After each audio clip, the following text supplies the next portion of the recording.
This is the Everyone's Agnostic Podcast with Cass Midgley and Marie Delafont.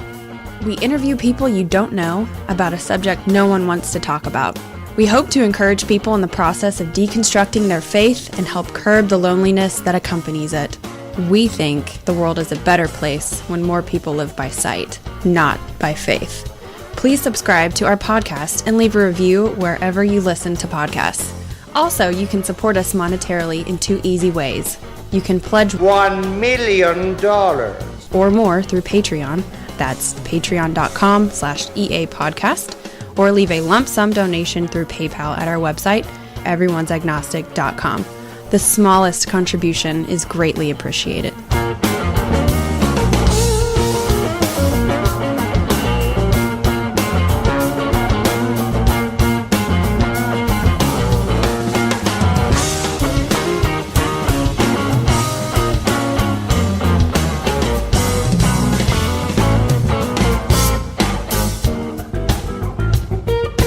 Welcome, everyone, to episode 229 of the Everyone's Agnostic Podcast. I'm Cass Midgley. I'm going to die. A big thanks to each and every one of our Patreon and PayPal supporters. Our guest today is Tim Rymel. Tim served as an evangelical Christian minister for nearly 25 years, including 6 years as the outreach director for Love in Action, once the world's oldest and most renowned ex-gay ministry.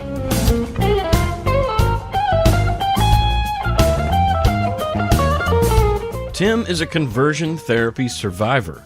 He holds a master's degree in education for which he researched cognition and transformational learning. He's a member of the American Psychological Association in the Educational Psychology Division, as well as the Society for the Psychological Study of Lesbian, Gay, Bisexual and Transexual Issues.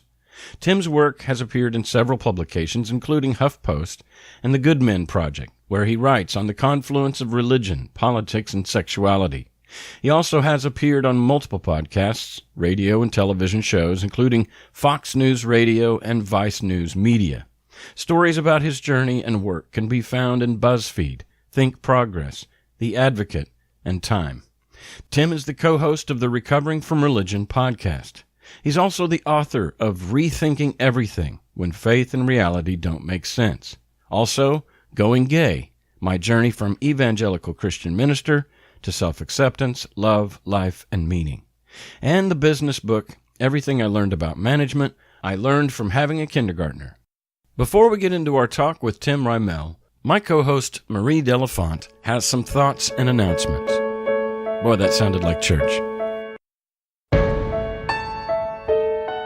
Hey listeners, Marie Delafont here. You are about to listen to a fantastic interview with Tim Rymel, author of Rethinking Everything. Along the lines of Rethinking Everything, I wanted to share about an experience I'm calling my second deconversion. But before I dive into that, let's talk about the actor and musician Steve Martin. He was one of my favorite actors as a kid. I only knew him as a polished character on the screen, a celebrity, a god almost, with the way that we see and treat celebrities, a two-dimensional being, not a human like me. But I think my first experience of grasping that we are all truly human, mortal, and dying was when it dawned on me, at a young age, that my favorite actor, Steve Martin, poops. I realized that at this very moment, he could very likely be sitting on his toilet in his house, pants down, pooping, like the rest of us. And with that introduction, I know I've got you hooked. Let's continue. So, deconversion. What the what? Well, it all started when I began listening to Sunday school dropouts just a few months ago. I had always wanted to go back and read the Bible and shake off the trauma that it had caused me, but I never had. The podcast reads the Bible critically and without the presumption that God inspired it or that it has to make sense or agree with itself. Listening to their show has given me so many aha moments. Indeed, a person wrote the Bible, but it wasn't just one person, and it certainly wasn't a God, nor was it inspired by God. And these very human writers had their own motivations for their writings that all fit within the context of humanity on Earth at the time that they wrote it. On this Earth. And this very human compilation of texts was definitely edited, curated, and translated. The Bible is an odd mishmash of archaeological artifacts, journals by humans on Earth, having earthly experiences, with less knowledge of the world than we have now. That was their documentation of their experience. It's not like I thought this entire time that the Bible was possibly true, but something about finally acknowledging the humanity in it and getting informed in an intellectual way about where it came from reduced for me past trauma and fear I had around it. Instead of being a story to consume, and now I'm not just talking about the Bible, but I can now empathize with the reality of past people, their environment, their feelings, the decisions they had to make, and I see how it all moved together to get us where we are now. The reality of a non-conscious universe is so much more impressive and quieting than the jealous, boisterous, bully God of the Bible, who we created in our image. When I deconverted around 2008, it was more a rejection of the notion of God. Then I barely survived over 10 years because of the fallout of losing my faith. Only recently, my journey has curved upwards, and I feel like I've healed myself enough that I can finally look up from my navel-gazing and see the world around me. And this includes learning about the Bible in a critical way. This is why I call it my second deconversion. Along with learning about the Bible in a critical way, I've recently come to understand that I'm in the possession of a body. You see, giving my cat food through a feeding tube since she has liver cancer was another aha moment for me when I realized that she has systems inside of her. Systems that can be accessed through her nasal passage. Not sure if anyone else can relate to this or it's just me, but I have long viewed humans and bodies almost as hollowed out things. I look at someone and I don't think, oh, that's the genetic offspring of George and Martha that has a nervous system, limbic system, lungs, GI tract, and muscular system. No, usually I just call them Linda. And I'm Marie. And our identification with our label, I think, serves to deny exactly what we are. Organic beings made up of systems that work or don't work regardless of what we think about them or what we want them to do. What we think we are is really just a servant to the body and its systems. My body is a community. And I believe it is not correct to think that I, meaning my consciousness, is me. I am my body, its systems, and yes, the experience of consciousness. So I'm really starting to move away from any form of dualism. I'm starting to see everything in terms of organisms and their inner systems, and to see their behaviors in terms of evolution. So when people invoke the idea that the universe is helping them or trying to teach them something or do anything with an intentional will, I just fucking lose my shit. Guys, there's no one in control. We're not even in control of our own bodies to an extent. Every being is a product of evolution, and their lives and their existences and their consciousness is purely biological. Even the concept of love does not need spiritual or metaphysical definitions to explain what it is in a purely physical world. I would even say that love isn't the golden rule. It's just how our species ended up evolving and what we ended up valuing based on what's advantageous for us. Another planet could value something else entirely, and that could be their truth. Because without an absolute truth, there is no capital T truth.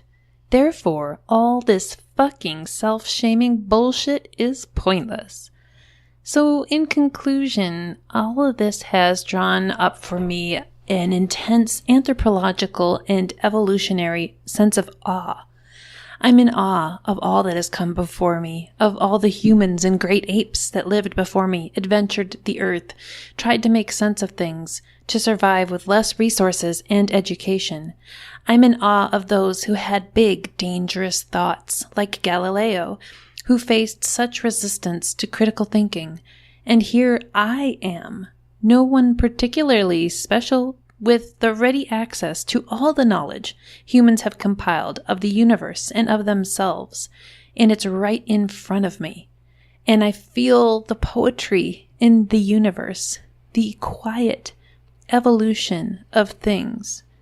If the ways of the universe is God, it is a quiet, artistic God. And all of this has reinforced in me the knowledge that my mind truly is my own. There is no one in charge of me. I don't have to listen to any of the thoughts or judgments that I have in my head just because they're neuron synapses. There is nothing that says to me what is good or bad. I'm truly autonomous and alone in the best sense. I have nothing to fear of others, not their disapproval, not the striving for their approval. And I realize that this world is ultimately chaos, and no one has been guaranteed anything. Yet, I am here, and I have so much, and I'm capable of so much. The profundity of my awe and gratefulness are so much deeper, more authentic, and free of doubt than anything I've ever felt as a Christian. And it all reminds me that it doesn't fucking matter who other people are. If you're gay, asexual, trans, you only wear black, you wear a ton of makeup, you're fat, you're skinny, you're disabled. We all have autonomy and self-knowledge and deserve to express ourselves as we all seek to be authentic. And I am falling in love with myself. I'm falling in love with my voice. I look at the body I have that my species has become, and I ponder all of these senses that I have and the pleasures I'm able to feel. I am loving this second deconversion.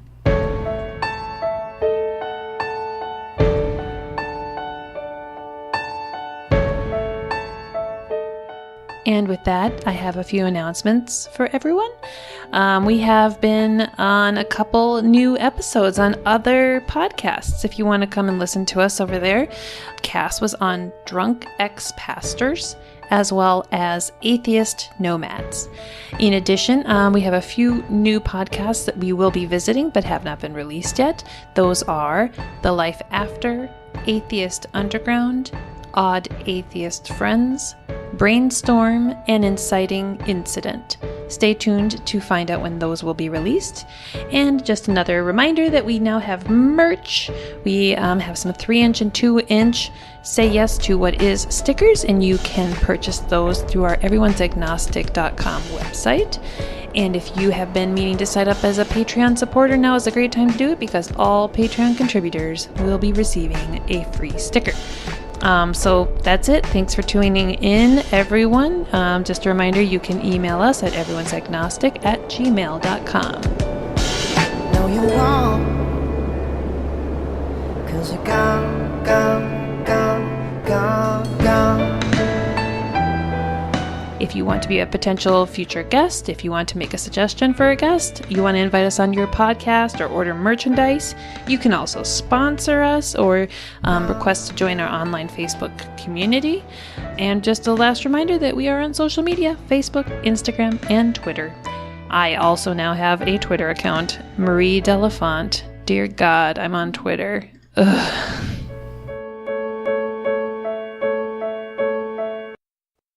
My thoughts for today in this monologue start with the 2011 novel by Ernest Cline called Ready Player One. I think I like authors named Ernest. I read it in 2016 and saw the movie with my son in theaters when it released in March of 2018. We bought a couple of half pints of whiskey to accompany our experience. It has to be the nerdiest movie of all time, with a strong appeal to 1980s pop culture buffs as well. But I saw it again last night, and it stirred up some things in me. I'm not a gamer at all, but in the 90s, when I was an aggressive, ambitious youth pastor, I learned to play Halo as a way of connecting with the teens. The youth house was equipped with 4 Xbox machines in 2 separate rooms, networked together so we could play Halo with 16 people. When the first Halo came out, I played the campaign until I got to the end, which included starting over hundreds of times. I did the same with the second Halo. What I learned from that, and what the movie reminded me of, is that, like video games, there are trials, tests, obstacles, and pitfalls in this life that challenge our aspirations toward the many goals, the various chapters and accomplishments of our pilgrimage.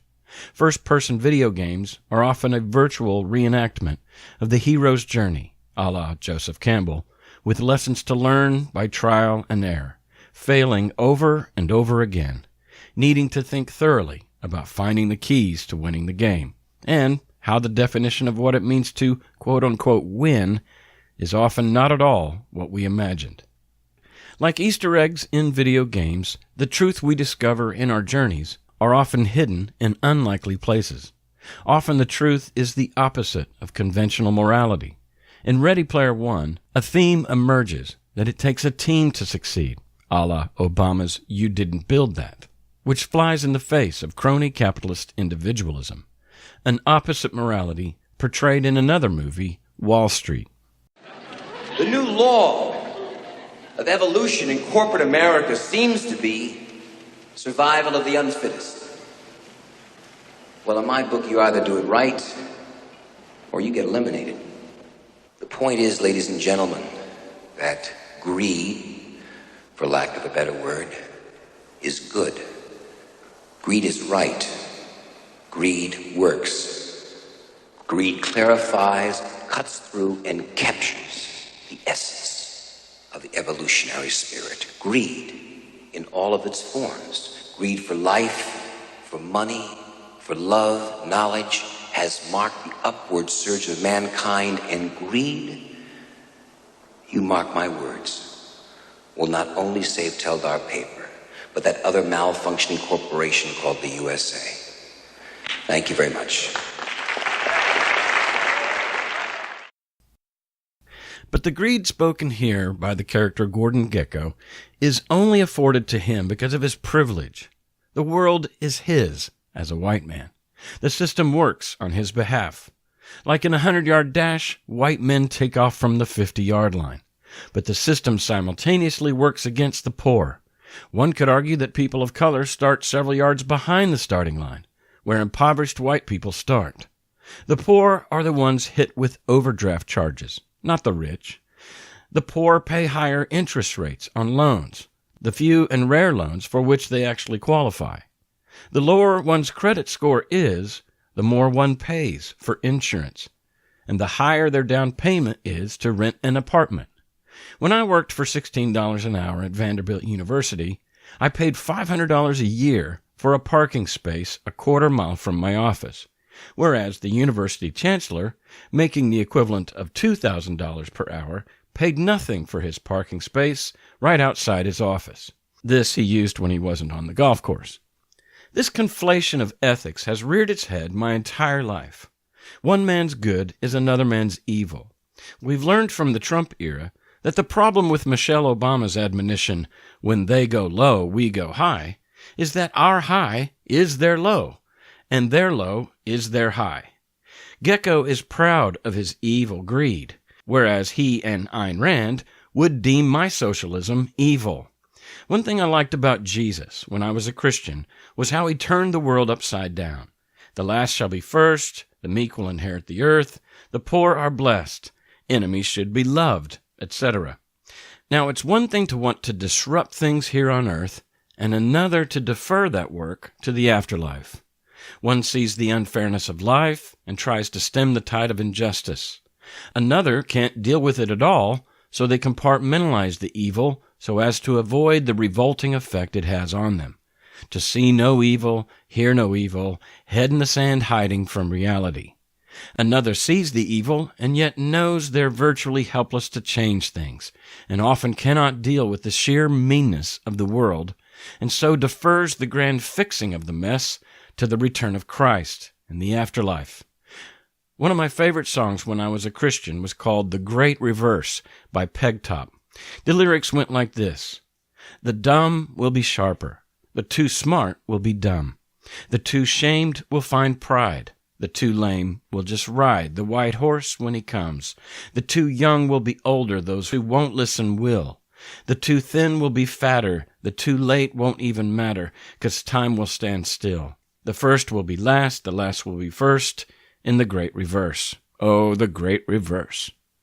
The crowded will find room, and the lonely find friends. The oppressed will be rulers over all their oppressors in the kingdom that never ends. The weary will find rest. Those who can't make it can. All the blind will find sight, and the weak will find might. It's all part of the master plan. The impoverished will no longer hunger or thirst in the great reverse. Oh, the great reverse. Where the heartbroken find renewal. Where the parched will find rain. Where the aborted find their mothers and tell her they love her and forgive her and heal her pain. Those in grief will find comfort, and the old will be young. The rich man will beg for just a drop of water to moisten his burning tongue. The cool water from the beggar can't pass through the glass of the curse in the great reverse. Oh, the great reverse. Today, as I read those lyrics, I hear something very different than I heard back then. Yes, it would be nice if all those injustices were flipped on their head, but what I hear today is a spoiled brat, a no-sayer who wants things to be different, maybe to the point where he celebrates a human begging for a drop of water from hell. I hear someone who needs to believe that all things will be made right someday. This is why I've come to distrust an overemphasis on a personal need for justice. I think it made the author of this song into a monster and a child, delighting in revenge, assuming he knows good from evil. That said, what if my newfound judgment of these song lyrics is my privilege talking? What if the gospel appeals to oppressed people because it gives them hope that someday life will be good, justice will prevail, no more suffering, no more heartache? How appealing is that to those who find themselves in a world that systemically keeps them down? Is it evil to want a world that is as cooperative with them as it is for me, a white, straight, cisgendered male? Even if it's only coming in the sweet by and by, over the River Jordan. What if my stance that people should toughen up and face reality is mean and insensitive, and that churches full of oppressed people singing, quote, "everything's gonna be all right," is a beautiful thing? I just finished watching 8 seasons of the Showtime series Dexter on Netflix, and the 2 most moral people in the show were a serial killer and his foul-mouthed sister. Western society has deemed sex workers as bad and Puritans as good. But what if embracing our human bodies and all their urges in adult consensual ways is the moral high ground? What if nudists, naturalists, swingers, and sex workers are morally superior to Puritans who want to hide the body, suppress their sexuality, and are disgusted with the urges and odors of the human body? Nietzsche spoke extensively on upside-down morality, where the masters are weak and the slaves are strong. I even argue that his famous God is dead parable actually avers the opposite of its most common interpretation. The madman is yelling that the people have killed God, that all the church buildings are where God went to die. He seems to be saying that it's impossible to kill God unless it's a killable God, which can only be a non-God made by the hands of humans and their imaginations and projections. The God of organized religion is dead because he's no God at all because humans created him.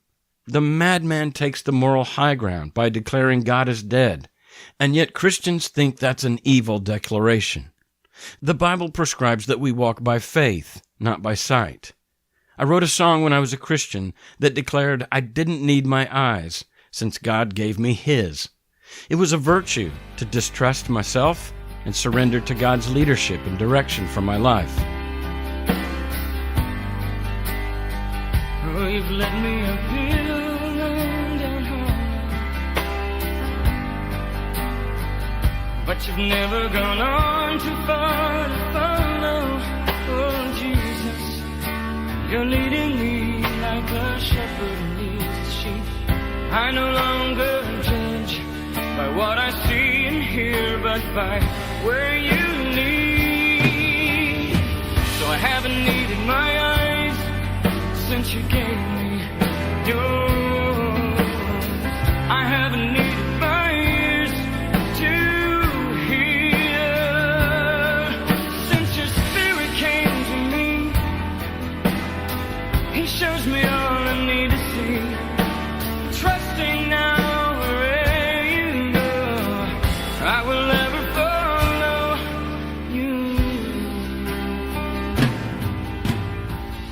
Now I see that as immoral. If I were to rewrite the song today, it would say that I haven't needed God since I found my eyes, my own agency. Now I proudly live by sight, not by faith. Christianity provided a lazy way to navigate the world and morality. Black and white, written in stone, solid, reliable, containable. But sometimes things are not what they seem, and sometimes they are. These days, without the rose-colored glasses of Christianity, or worse yet, the blindness of faith, I try to take it all in, to try to make sense of things, while being careful not to settle for a false answer just because I'm afraid of not knowing. Sometimes it feels like I'm a grain of sand in a board game sand timer that keeps getting flipped over and over. Like a first-person video game, I'm navigating the terrain. I'm looking for clues, for rewards, avoiding pitfalls and pain. Sure, I find truths along the way, and I hold on to them. I put them in my knapsack, and I take them with me, and they become a part of my journey and shape my character. But unlike my devotion to Christianity, I'm not attached to it or any so-called truth, or the comfort that false certainty can provide. I've been certain before that the path I was on was the right one, only to discover that it was not only false, but in some cases evil. This life can feel like I'm tumbling in a laundry dryer where up is down and down is up. Is it good or evil? What if it's not that simple, that clear-cut? What if it's much more nuanced and mysterious than Christianity affords? Even the simple moral code, do no harm, doesn't serve us when harm might be appropriate. But at least now I know I'm running my life. Jesus took the wheel, but I've taken it back. I'm not Jesus' co-pilot. Life is a first-person video game. I am not second. I do not surrender all. And I already know I won't get it right. I'll do wrongly. I'll hurt people. I'll betray my integrity and act upon lies and fears sometimes.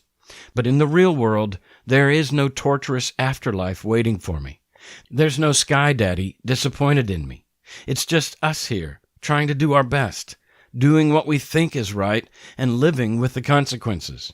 I believe I'm much more moral than I was when I was a Christian, and it has to do with flexibility instead of rigidity, agency instead of slavery, love and acceptance instead of judgment and pressure, curiosity instead of certainty, and responsibility instead of immunity.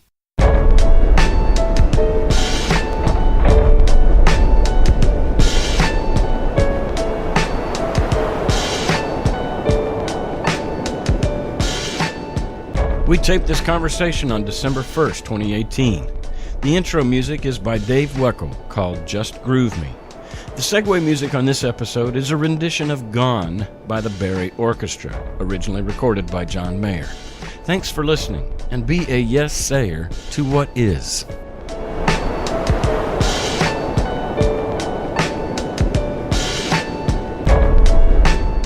Hold on, we're kicking out a cat. Oh, mine is sitting here. Oh, this one's going to make trouble, so I got to kick her out. This one is too, but if I kick him out, he's going to pull the door open. That's why I lock my door. It doesn't matter here. He'll just keep going at it till you let him in. Yeah, that might happen too. Had a bird fly into my glass front door this morning. Oh.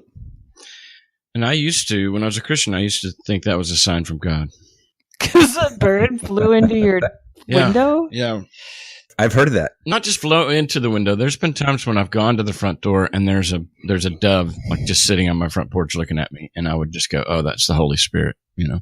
What are the odds that a bird would be right anywhere? It's like the Holy Spirit kamikaze. Yeah. Well, I didn't think this one this morning. Did you know birds have tongues? No. Like really long tongues. Oh. I don't know what it was, but there was this long red thing sticking out of his mouth, and I thought he was going to die. His eyes were open. Oh. I went back 5 minutes later, and his tongue was back in his mouth, and his eyes were looking clear. Went back later, and when I approached the door, he flew away. Huh. Isn't that a great story? Wow. Yeah, that happens here. I'm so glad. So this thing automatically does the levels, right? Because to me, Tim seems really hot, and then you can see on the lines that his signal is really Thank hot. you, Cass. You know what? Here, I could turn the gain down a bit. But I can't tell. Here, hang on. That's sounding better, actually. Is it better? Oh, wait. Okay. I see where it went there. Yeah, comparatively, his waves are a lot bigger than ours. Yeah, they're actually distorting, though. That's the problem. And once you have distortion, you can't take it out. Tim, you going by your full name? Like, you're out, right? Yes. Yeah.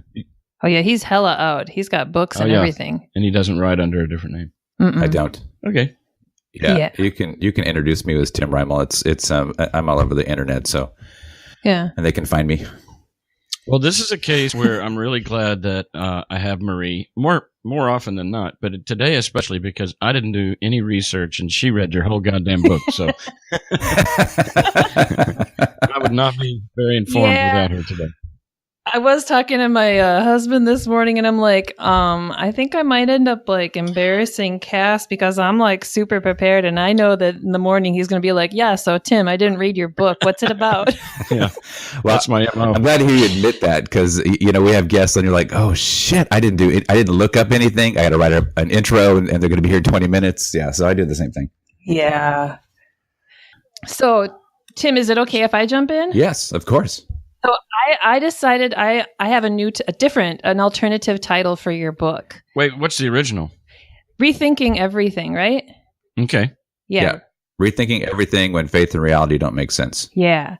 My title, after I read everything, and I didn't finish all of the appendix, but I did get through the bulk of it. But I was thinking about it, and I was like, if I could call this book something else, I would call it So I'm a Former Fundie. What the hell just happened? Where am I? And where is this bus going?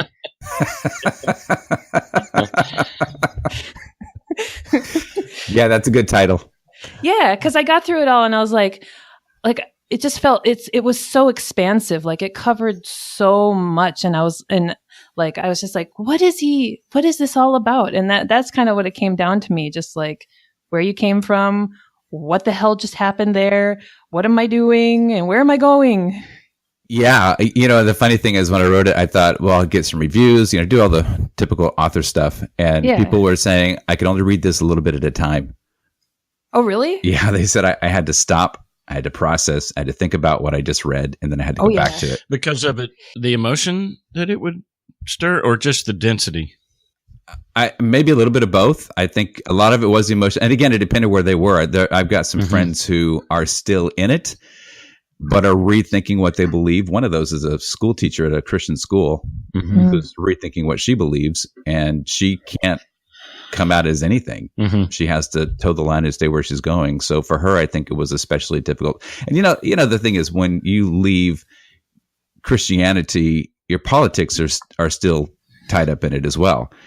And even after I left Christianity, it was years. I voted as a conservative Republican for years until the light started to come on and I started reading about white privilege and social justice and all those things. And that was where I switched. But when you're first walking out of that, you still hold on to those same ideals. And I think that's where a lot of people are. So I do address some of that in the book. But it's really difficult for me now to know what I know about politics and to know what I know about how the Christian right was sucked into it and that they're being used by Republicans to let that go. I had to say something. So I'm sure that's part of it. When somebody goes through that, it really is kind of an affront to their politics and their belief systems. Well, as recent as this week, I mean, I try to stay away from politics, not because I care, but it's just not a political show. It's just not why we're talking.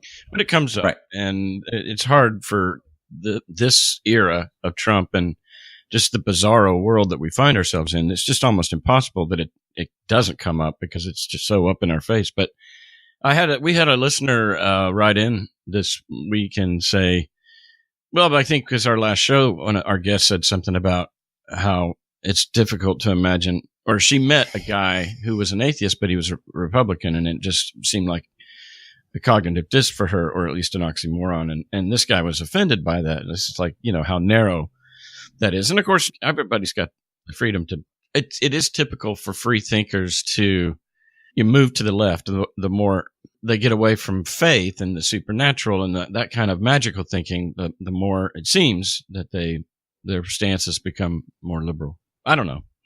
For me, I think it was a social conscience. Now, granted, as a gay person growing up in the church, when I first came out, I was immediately thrown into a class of people that I really didn't identify with. That being? The gay community. Okay.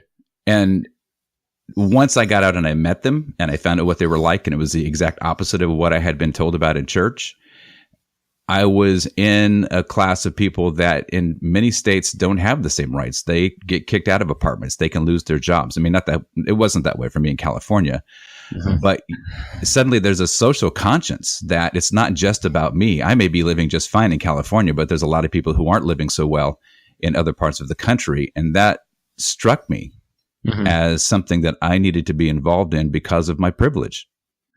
Yeah, but also because if you were living in a, it's kind of, if not for the grace, to there go I, like if you were living in one of those states. So empathy. So I want to go back to what we started with as far as, Marie's changing of the name and this concept of disorientation and how you find yourself. And it's a little bit of a mystery, isn't it? It kind of smacks of real brainwashing. I know we use that term loosely, and that is when we were Christians, we knew that there was a chance that 6-day creation was not true. We knew that there was such a thing as people that didn't believe in God, and that we knew that there's a chance that there wasn't a God. I don't know. It's not like these things were just absolutely unheard of or never thought of. And yet when we began to move into them, it went from just maybe an ambiguous concept to, oh, fuck, this is I now hold to these beliefs. And for some reason it just, it just takes on a whole another level of gravitas and devastation to the orientation. I don't know. There's a question in there somewhere. Yes. It does. And that's what I tried to address in the book was you are reoriented and you're left wondering, what is it that I believed? Now, again, I got to go back to where I came from. And that was 6 years as a leader in ex-gay or conversion therapy ministry. When you're in something like that, and you're so programmed to believe that you're a straight person when everything about you says you're not, then it really messes up your mind. There really is this mind game going on that you have to wade through. And that was my experience coming from there is I didn't know what was reality. And by the time my wife had divorced me 6 years later, I was losing my mind. I was crossing over into this psychotic space. I didn't know what was true. I didn't know why I was alive. And I knew that I had to make a drastic change. And one of the reasons I did that was because I had 2 young daughters.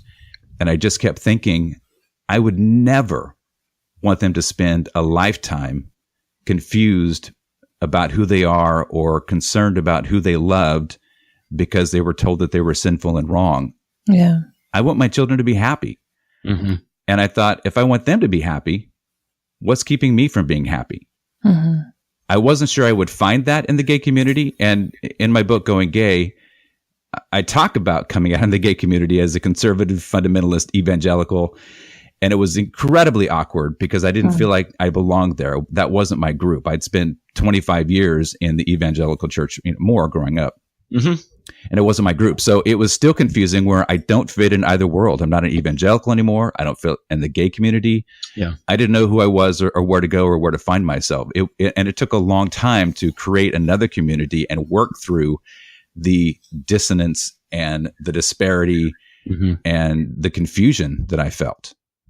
And that's come up even now for, I'm not gay, but I whenever we came out and we started going to atheist conventions or some of these gatherings, for some of us, we looked around and said, no, these are not my people either, and so it is kind of a no man's land. And, right. And, there you go. I feel the same way. I don't identify as an atheist. I don't take that label on myself. I don't identify as a Christian, and I don't say there's absolutely no chance that there's anything out there that could possibly be doing this. Now, as somebody who studies science, I believe that when we die, and I don't see an organization well, that's not true. I do see organization in the world. We can't discount that everything is mathematical. There is something going on. Is that a deity, or is it just a matter of how things fall in line? I don't know. I can't answer that question, but I don't identify with a hardcore atheist who says, no, this is it. You can't have any beliefs about any kind of deity or any kind of God. I don't fall in line with that. I don't think there's very many atheists that say that, though. I mean, like, a lot of times they don't really care what anybody else believes as long as they keep it to themselves. Right. Even the hardcores. Right. Yeah, I think it's a matter of semantics, because wouldn't you say, Tim, that rather, I don't want to impose this label on you, but I would say it kind of sounds like you are agnostic, right? Like that you know what you don't know. Yes. Right. And I think any atheist who's, it's all about word choice and what labels we like and everything, but I can't imagine there's a lot of people who say, I know for a fact there is no God, get over it. I think a lot of us hopefully are a little bit nuanced and know that up until now, there have been no gods that have been proven to us. Therefore, we do not have a belief in God. And that results in maybe the label that people use, agnostic atheist, that kind of encompasses that. Right. And I think of this, that there was a person I got to know and work with, and she was a lawyer for the National Center for Lesbian Rights, and she was fighting conversion therapy. So her and I had talked because of my background, and I asked if there's anything that I can do. And at one point, we're sitting at the table, and I said, do you ever go to these courtrooms and you're fighting against conversion therapy, and then you've got the other side who still believe that people can be changed? Do you ever just get into it with these people, or just feel so frustrated and angry? And she said, no, because I'm fighting for them too. They just don't know it yet. That's beautiful. And I feel that way. I feel that way when I talk about religion, or I talk about faith, is that you can believe anything you want. When your religion imposes your beliefs on other people, I have a problem with that. Sure. But more than that, I think about where I was, and I think about the people that I know, or people who are still in evangelical Christianity, which is where I came from. And I do have compassion for them. I do feel bad for them, that they're bound up, they're wrapped up. And when you see, especially for me, because I came out of homosexuality, when you see people who are gay in the church and still deny it and still try to hold on to this belief in ex-gay, my heart goes out to them, because I know it's a matter of time before that world crumbles. And then, like I did, they're left wondering, where do I go from here? Yeah, and this, how much did you wrestle with? Because as Christians or ex-Christians, we look back and sometimes shame ourselves, or have like, oh, I can't believe I was so stupid. How did I believe all that stuff? And did you feel that way about your orientation therapy? That like you look back now and you tried with white knuckles to pray the gay away, and now that you know that doesn't work, and that it's actually real, and I didn't ask for this, et cetera, et cetera. Did you have any, I guess, temptation to shame yourself at first? Oh, God, I lived in a ton of shame. I think I still do to some point, because after all those years in the evangelical church, 7 years total in ex-gay ministry, I had so much shame that I just hid. I cut everybody off, especially after I got married and then my wife filed for divorce. I was now an evangelical minister who was struggling with homosexuality. I was divorced, and those two things alone will just kill your career. Yeah. And I hid. I disappeared for 6 years after my wife left. I disappeared. I locked myself up in my home. I went to work. I came back home. I took care of my children, but there was so much shame. I refused phone calls from friends. I felt like I was the only ex-gay person who couldn't make it. I didn't realize that there was an entire world of people who had gone through the programs of conversion therapy and didn't make it, and like me, were hiding in shame, and they still do. Wow. So there's an incredible amount of shame. Yeah, and I will say, as someone on this podcast who's read your book,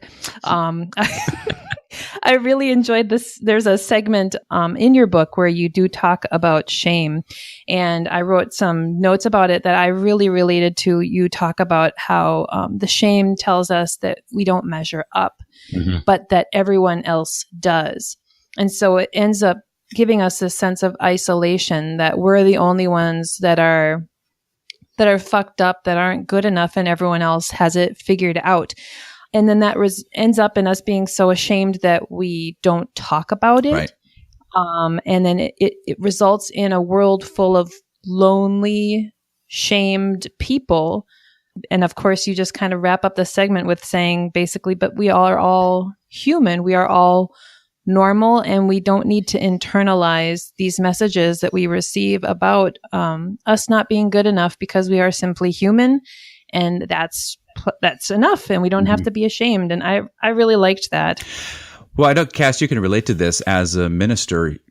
There's nothing that I dealt with in the church that I haven't, or nothing that I've seen outside the church that I haven't seen inside the church. Oh, yeah.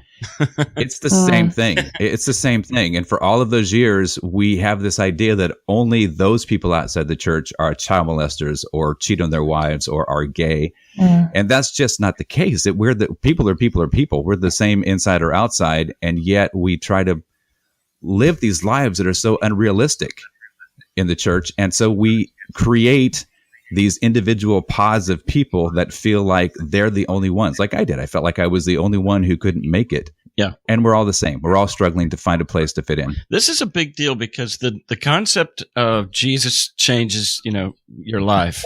You ask him into your heart, and you're a new creation. The old is gone, the new has come. And people through the 12 steps, or even I myself as a Christian, I did feel changed, and I did change. I did, in fact, change. Yes. And but I was hanging out with Dave Warnock this week, and we got to talking about the Christian music industry and where we lived. He was in Arkansas, I was in Oklahoma, and away from Nashville. We used to read the liner notes of all these Christian records. I mean, Russ Taff or Second Chapter of Acts or Randy Stonehill. I mean, these were our heroes. And when he moved to Nashville and I moved to Nashville, next thing you know, we're sitting in a pew next to these people. And Russ Taff is an alcoholic. Randy Stonehill was Second Chapter. I don't know about second. I don't have any dirt on them. But I think the point was Dave said it. And as soon as he said it, I thought, oh, my God. And it sounds simple, but I think it's profound. Jesus never changed anyone. Right. And if they changed, it was placebo or it was just human. When they, like the 12 steps, they gave the higher power. And a lot of people have been changed. They hit bottom. They went the rest of their lives without drinking and changed their lives. And they would say, to God be the glory. But that's bullshit. Well, yes. And that's the same as it was in ex-gay ministry. I get this question a lot is, did you guys, was there people having gay sex and all this stuff going on? And the answer is no. When I was in the ministry and there were, 4 or 5 of us working in the office. So this is in the early 90s. We were, our staff was all over the television. So we had staff on Oprah Winfrey, all these different shows that we were doing. And we were traveling and speaking, and there were struggles. We certainly struggled with that. And we certainly had an excuse as to why we struggled, because everybody's tempted and that's just what life is about. But we were very sincere. And I would say that all of us felt like we had changed and we were changing. And that was the message that we believed, and that was the message that we preached. Now, when I finally got out of ex-gay ministry, to your point, Marie, I said, what the hell happened? How did I spend so many years believing that I had changed, believing that God had changed me, when that really wasn't the reality? When my wife was saying, no, you're a gay man. And I fought it, and I didn't believe her, and I wouldn't take that label. And that's when I went back to grad school, when I started studying cognition. I studied how people learned. I studied how we created these beliefs, how we created stories in our minds. And we have what's called a cognitive schema, where we build this belief system that we work with. And any input that comes to us, we try to fit it into our puzzle piece. If it doesn't fit, we toss it out. We come up with really neat explanations for why it doesn't work. And then we continue on with our belief system unchanged until something catastrophic enters that belief system, and then we have to examine it. For me, that catastrophic event was my wife divorcing me. I couldn't deny that. There was no escaping that. My family was being torn apart, and there was nothing I could do about that. And that was the beginning of thinking maybe what I believed wasn't true. And again, 6 years of really contemplating, of reading, of now looking outside of the evangelical literature that I've been reading and trying to figure out who I was and what it all meant. Can we take a detour here and talk about something you just kind of briefly touched on, which was how your education got you to start thinking more critically about what you know? I assume that was your master's in education, right? Right. Yeah. Right. And how that challenged you to consider what you know and how we know the things that we know. And that made me think about the other thing that you are a part of, which is the Recovering from Religion organization, which you're co-hosting a podcast with Bill Prickett. Yes. And that a large piece of what Recovering from Religion uses for people who are doubting or whatever is street epistemology, which is the study of how we know the things that we know. Can you talk a little bit about how epistemology in general, the learning of how we learn and how we know what we know, has affected your growth? Well, I'm not up on street epistemology. Oh, okay. So I can't really speak to that. I know that's part of Recovering from Religion, but I'm relatively new to the organization. Oh, okay. And I'm the podcast guy. Gotcha. But I can speak to what we believe. And I've spent an inordinate amount of time on believing. And part of what my research has been is how do we feel? We have these beliefs and then we feel it to be true. And in experiential faith, those feelings drive everything that we do, and they reaffirm our beliefs. So it becomes this cycle of I believe it, I feel it, and if I feel it, I believe it. For people coming out of those kinds of beliefs, there are 4 things that have to happen. One of those is that we have cognitive dissonance.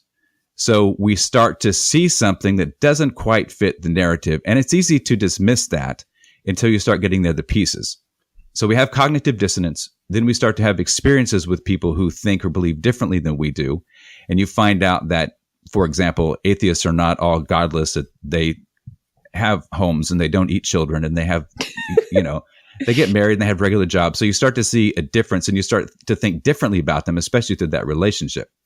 The third piece of that is critical thinking.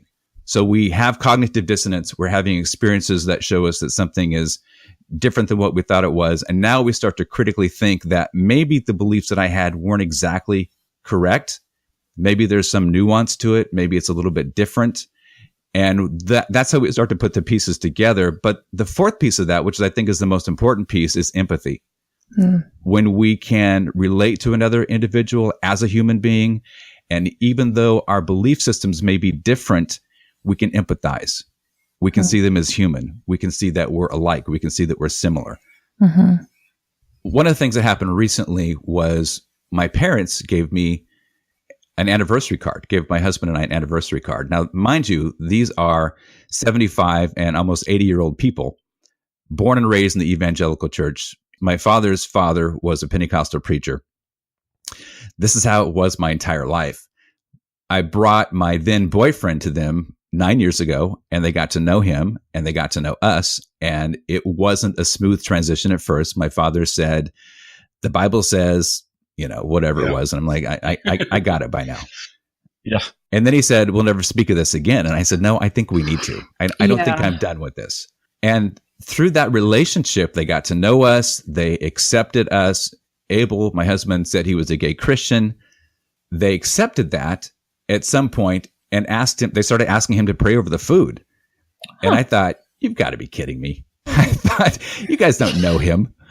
You don't know him like I know him. But it was really sweet. It was this acceptance into their family. And this year, it was our second marriage anniversary. They got us a card. They gave us $100. And they said these incredible things about our relationship. Mm. It was so moving to me to have that kind of acceptance from my parents, considering where they came from. Yeah. And I talked to my sister, who's not a Christian, and I told her what had happened. And she said, the biggest difference is your relationship, is the relationship that you guys have together, and it's the relationship that you have with our parents. Mm-hmm. And that's what created that bridge, that created that empathy, or they had the empathy, but it created a relationship that otherwise wouldn't have been there. Mm-hmm. And I'm sure you guys get the emails as well, where you have the person who says, I'm an atheist, but I can't come out to my family. Or the ones that I get is, I'm gay, I don't know how to come out to my family. And my advice is, you have to be authentic. You have to be who you are. But of course, you don't want to push the boundary. You don't want to get kicked out of your house if that's the case. But it's still that relationship. At the end of the day, it is the relationships that we have, and it's how we present ourselves. If we can do that with honesty and humility and authenticity, there's something very powerful about that all the science in the world is not going to change. Mm-hmm. Absolutely. And you totally just stole what I was going to say. You stole the word right out of my mouth. I was going to say authenticity. To agree with your point that not everyone has the ability to come out to everyone in their life, but I just totally relate. I think it's those of us who can be authentic with the people in our lives. If you can, do it. Like for me, I hadn't been authentic with my parents in decades. Like I didn't really let them know who I was as an atheist. And then now, I don't think you know this, Tim, maybe you do, but I'm also polyamorous. And so I made a choice to be authentic with them, and I didn't know how it was going to turn out. But in the end, to your points about cognitive dissonance, being exposed to other beliefs, critical thinking, empathy, I think when someone in your life comes out to you as something that you had previously had judgment about, when someone that you love comes out as that person, you have to be challenged. Mm-hmm. And the fact that you love that person creates a fertile ground for developing empathy and possibly changing your views or creating some kind of a nuance. And that is all fostered by the bravery of people like ourselves to be authentic. Again, not discounting the situations wherein it's not a good idea to be authentic, but otherwise speaking, like authenticity can create a lot of great things, even if those great things are discontinuing relationships with people who don't accept you for who you are. That might be the best thing. Yeah. And it doesn't mean that they're not going to accept you. It may just mean that it takes time. Yeah. Right. And as I say, you can have critical thinking and you can have cognitive dissonance, and you may even have experiences, and it won't change you. You're still going to live in this and operate in the world in which you believe. But when the empathy piece steps in, that's a little bit different. Things start to become more real for you, and it starts to tap into the emotions. And I have to say, with being polyamorous or being gay or lesbian or an atheist or whatever it happens to be, we live in these categories in our world, and we don't like to be challenged. People don't like to have those categories challenged. Mm-hmm. So every time somebody steps out of the box, it's going to be a challenge, and it's going to make people think a little bit differently. And I'm all for that. I have to say, coming from evangelical Christianity for all of those years, I'm a very black and white person. Mm. My husband tells me that I'm a sleeper cell for the evangelical community, and he's waiting for the wake word. Because, again, all of those years, it's in my brain, it's in my mind, it's how I behave, it's how I act. Mm-hmm. I pass as a straight guy because that's how I grew up. That's how I learned to behave in this world. And I, too, struggle with trying to break out of those boxes. But I know that if we let ourselves out, we are not alone. As much as we like to look at America as the 2.5 children, husband and wife family, that's not the reality. If there are more polyamorous people, there are more LGBT people than we can count, that we can get on a census, because we're just human beings, and we're not binary. We're so many other things. Yeah. Yes. Well, my obsession with the book Denial of Death is this very thing, because I want people, and I appreciate Tim, your allowance to give it some time, be patient with these people, because it's almost like your lawyer friend, as far as she didn't get worked up and try to fight these people, because there's a higher road. There's a patient place of, like, maybe someday they'll get it, but I can't twist their arm into getting it. And it only makes it worse, because there's this chasm. There's this distance is created by difference. And it's what allows for racism. It's any kind of bigotry. It's that there's a distance. Like I read yesterday, I don't know if you heard this. I think it was in Arizona. I don't know what state it was in, but a woman at a coffee shop, and I think the woman, some form of brown, she was either Arab or Hispanic or something. And she asked this white woman, she says, mind if I sit here? And it was kind of sharing the table almost, because every other place was full. And the woman said, do I have a choice? And then she just tore into her, and she just literally said, wow. I just wish this whole country was white. And the Arab girl said, well, that's never going to happen. And she said, yes, it is. We're going to wipe you all out. I mean, it's just overt. And that's afforded, by the Trump, message and yes. Dog whistle or megaphone whistle. And I can tell myself, or at least this woman in the Arizona coffee shop can tell herself, I am not connected to this person. I'm disconnected by color. I'm disconnected for whatever reason. I'm disconnected because I'm straight and they're gay. I'm a believer and they're an atheist. And so they are not me. They are not of me. I am not connected to them. Therefore, I'm afforded the distance to hate them or judge them. And I think what the question for humanity is, how can we get to a place where we're suspicious of of these distances that we've created, and why? And getting back to the denial of death is like, I'm so scared of dying. I'm so scared of my life being meaningless that I have to align myself with something bigger and greater than myself that elevates me to a place of meaning and purpose, and I matter. And so if I've done that with like being white or any association, and you come along and present to me that I could be wrong, that it's not superior to be white, it's not superior to be straight, etc., then you challenge my very matteredness, my very existence, you're now taking me back to that place of I don't matter, my life is meaningless, and I just can't bear that, so I have to defend my whiteness or whatever it is.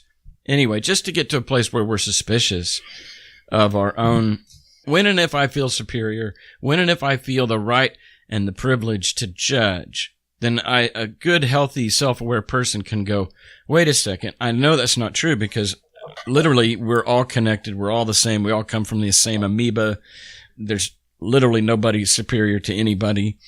And so when I feel that, then it'd be great if we could just go, oh, that's my, amygdala telling me to fight or flight or freeze or whatever, and I don't have to listen to that.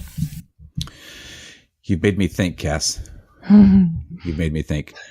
I hadn't really thought of white privilege as a community of belonging. I have thought of it as arrogance. I have thought of it as I did when I was an evangelical Christian, that I was right and everybody else was wrong. Mm-hmm. But I hadn't thought of it in those terms, that they were really challenging somebody's security about who they are. Mm-hmm. Yep, I think it is. I mean, it's just any platform. Like it could be, I'm a Miami Dolphin fan and you're not, and I have to right. I have to feel solid, connected, real, something. And I think a part of a winning program, like I think it's important for people to feel like they're a winner. And, all these things, just insecurity bleeding out through the pores. Yeah, well, there is tribalism. We do like to belong. We do need to feel like we belong into a group. And, if you're looking at it from purely evolution. Yeah, got us here. Yeah, then we of course kick out those who don't look like us, who don't act like us. We think they might have a disease or they carry some undesirable trait that we don't want. So that does exist. That's just part of evolution. And research shows, of course, that we can overcome that through training and teaching and exposure. But I don't think it's natural. And certainly when you're looking at areas where it is all white or it's all black or it's all whatever color, then there's, I don't know if you're familiar with Cass Sunstein, who's a researcher, and I can't remember the name of his book right now. It escapes me. But his point was that whatever side we fall on, we tend to gravitate towards the most extreme side. Mm-hmm. So again, whether you're Democrat or Republican or white or black or whatever it happens to be, is that if you only hang out with those people, you're going to go to the most extreme version of those people. And there's no way to really cross that divide unless we decide that that's what we want to do. Mm-hmm. Can I turn this conversation to the topic of white privilege? Because I think it was. I think we already have. Is that when you talked about? Did you talk about that in the appendix, Tim? When you were talking about In the epilogue, I did talk about the epilogue. Yeah, I was really interested in talking to you more about that because to all listeners who don't know any of us, we're all white people, and I'm fascinated with how to become a better ally for people of color, for all groups who are marginalized, groups that I didn't recognize before. And I found myself relating to what you had written about your growth in recognizing and acknowledging white privilege.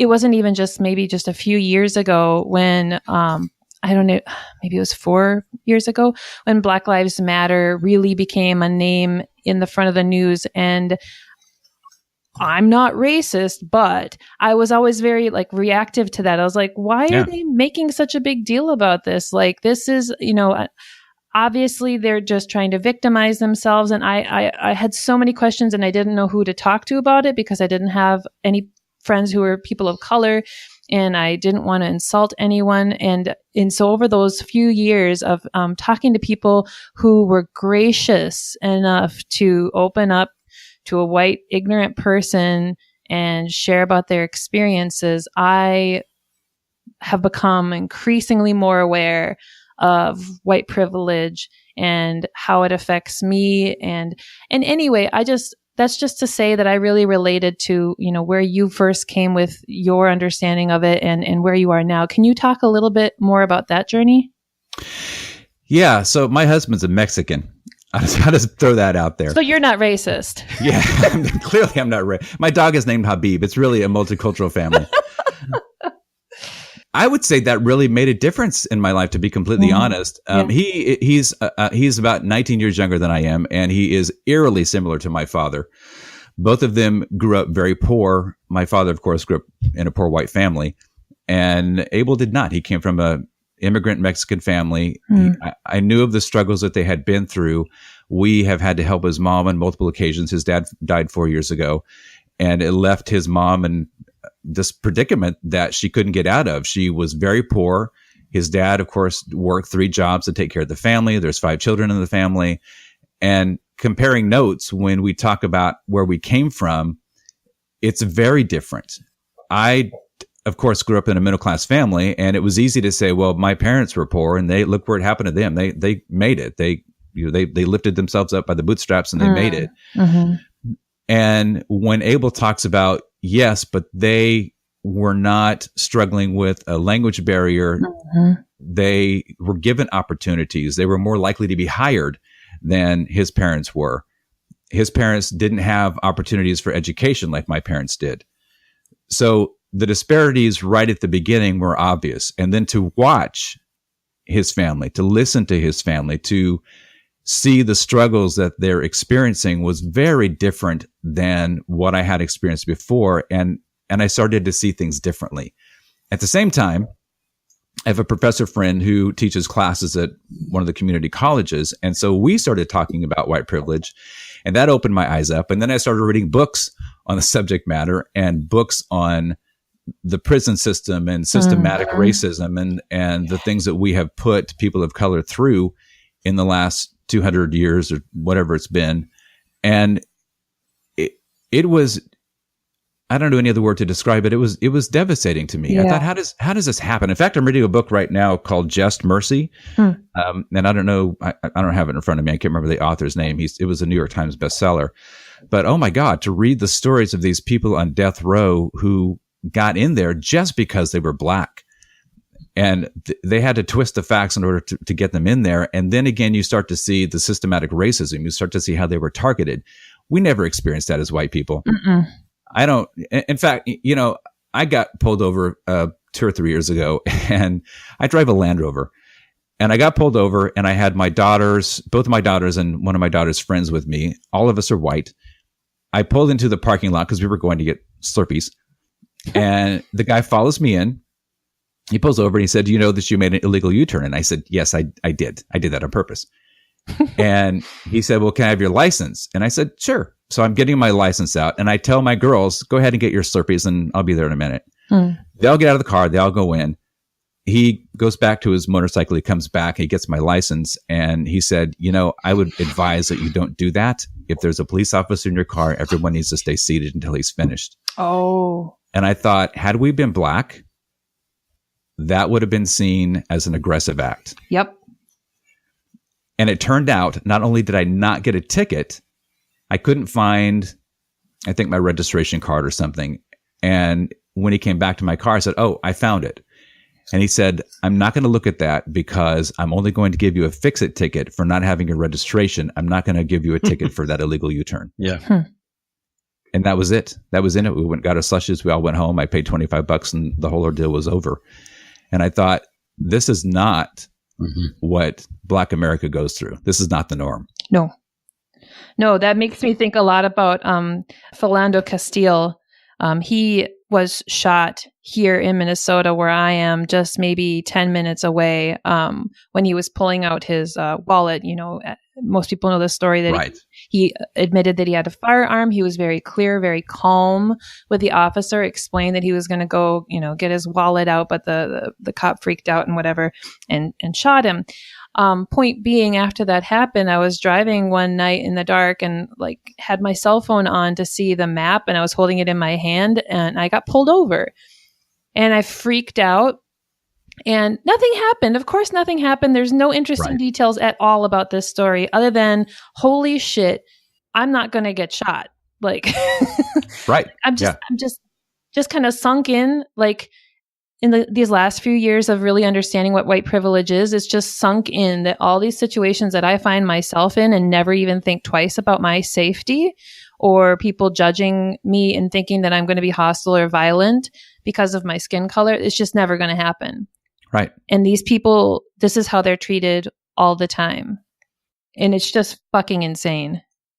Every TV show, every podcast where white people are shooting the shit, often, very, very, very often, they'll make some kind of reference about, "Yeah, I smoke pot," or "Yeah, I did this or that." And I imagine that it's some guy in a jail cell who got busted for, minor possession. And, every fraternity and sorority of white people in this country is just, they've got to just be going, "Fuck me." I mean, it's just maddening, the freedom and the lightheartedness with which white people talk about drug use. It's crazy. Yeah. Yes. I was going to say the same exact thing, Cass. I wrote it down here. I was in all caps. I was like, pot.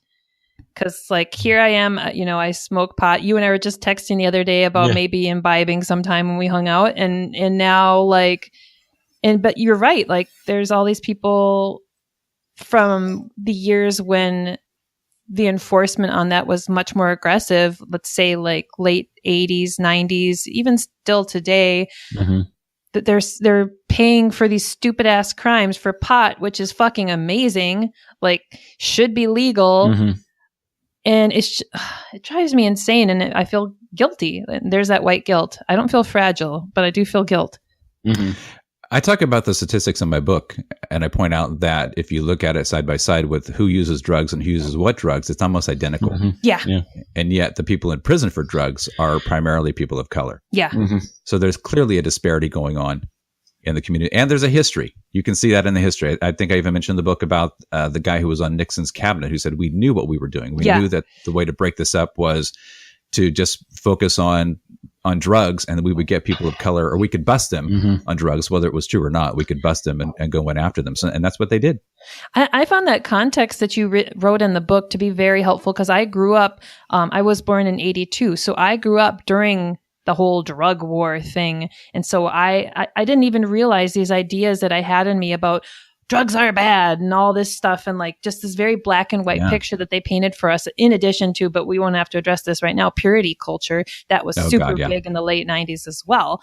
And so reading your book and it just kind of seeing behind the scenes what was happening politically and informing my cognitive reality was just fucking mind blowing.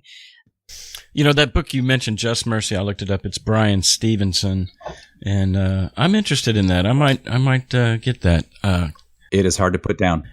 Yeah. Well, I imagine it's hard to pick up because this is something that I don't want to think about. I don't want to know this is going on.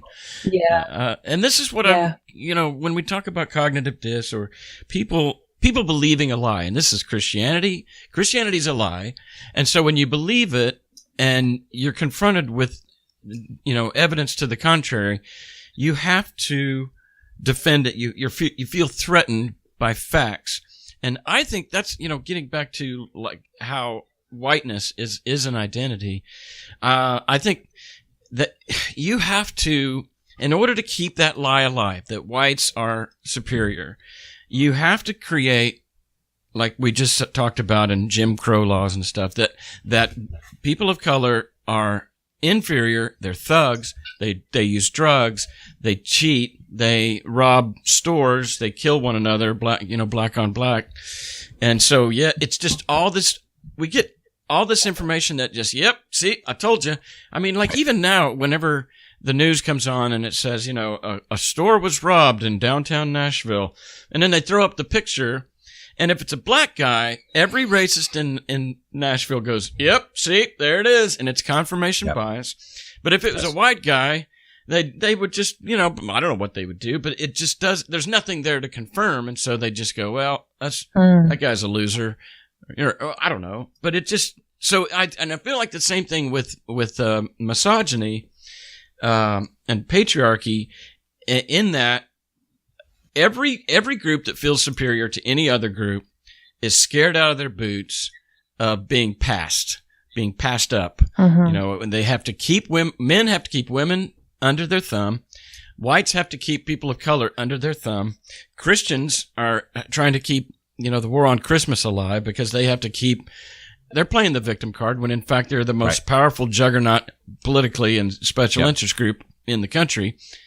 Yeah, I don't know. I'm just thinking out loud as far as this sense of feeling threatened by the other, and my desire for everybody to just stop and be suspicious of that. That'd be great. Thank you very much. Homework. Take it home. People. I wasn't raised this way. And I think what's disturbing to me about the current political climate is that I keep going back to my own childhood. Yes, it was very legalistic. Yes, it was very black and white. But I have to say, my parents taught me to love. My parents taught me that we show compassion, and I've always held on to that. And I see it exhibited in them when my mother says, I can't explain why somebody's gay. I can't explain how it all works, if they're going to go to heaven or not go to heaven. All I know is that God told me to love people, and that's what I'm going to do. Yeah. It's disturbing. It's unnerving for me to see what's happening in our country, to see the heartlessness and to know, of course, when you're talking about white privilege, to know the systematic racism that happens and continues to happen to this day. Is I just can't wrap my brain around that kind of cruelty. How do you see another human being and be that cruel? I mean, I know we could talk about the Holocaust and what they did to children and all that, but it's the same. I always say that we haven't progressed very far as a human race. We're still animals. We have a long way to go. Yeah. Okay, going back to that thing where I said Jesus changes no one.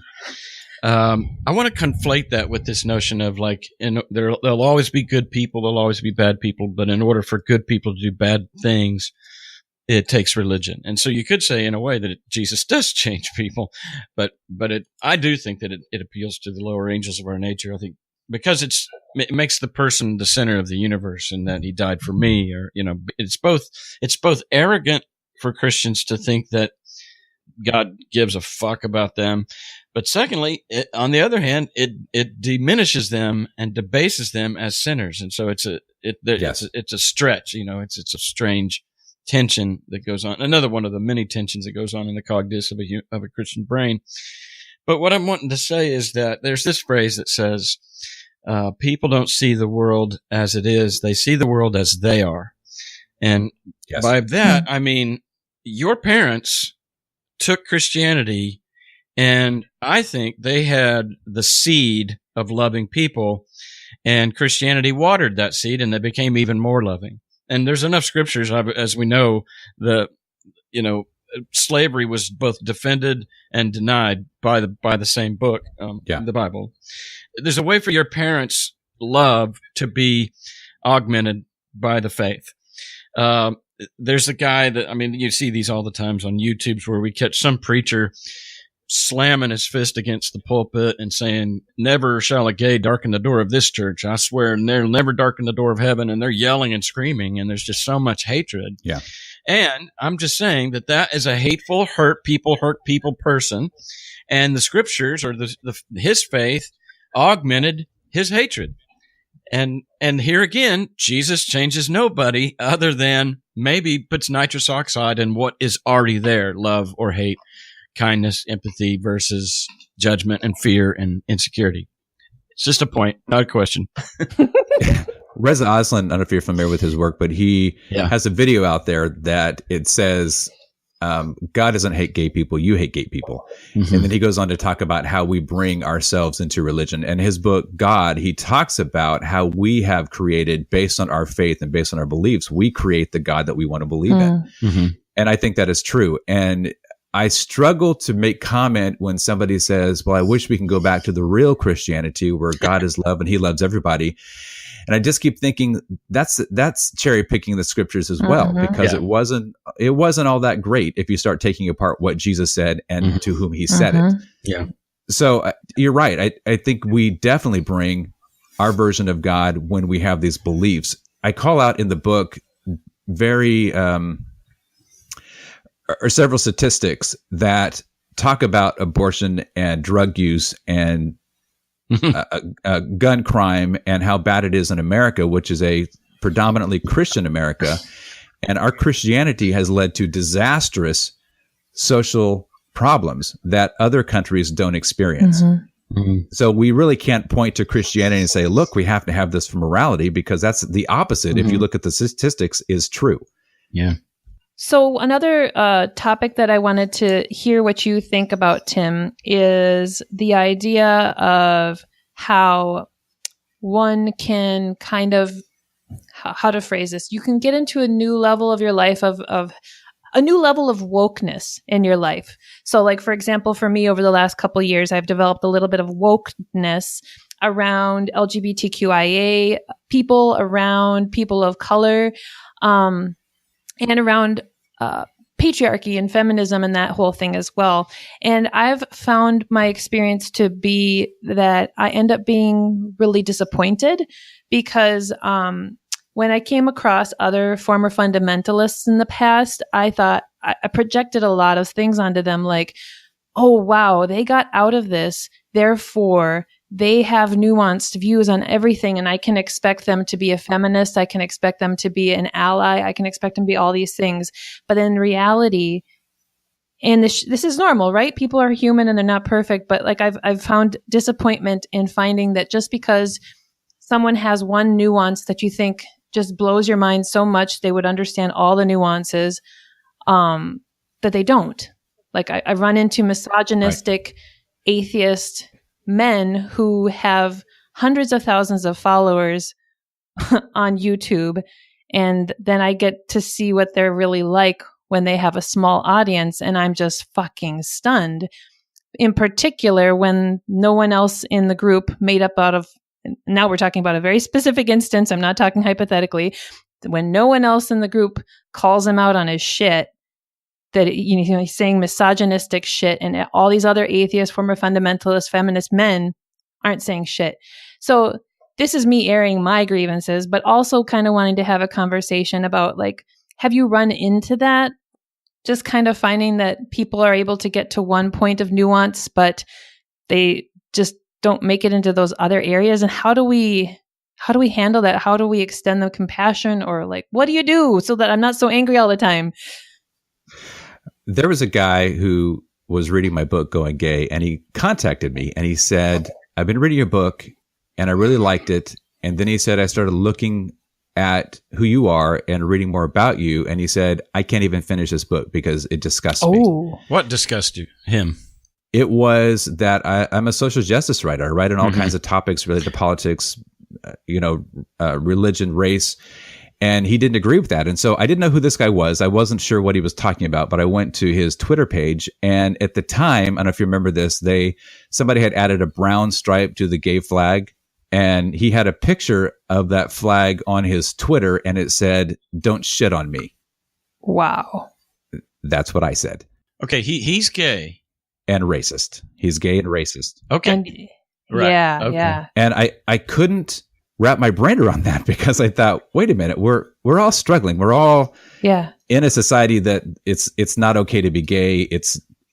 And it's not okay to be black or another color in some case. But it just seemed to me, wouldn't you be on the same page? Wouldn't you be, yes, we're all human beings. Yes, we're all headed in the same direction. And it was really difficult to see that. But I did realize that, like you said, there are a lot of people that are like that aren't as woke as other people.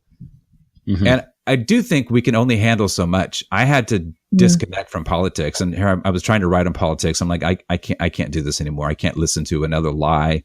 I can't listen to these deceived people who are just yelling these stupid things. I can't do this. And again, I went back to history, and I had to see, where have we been?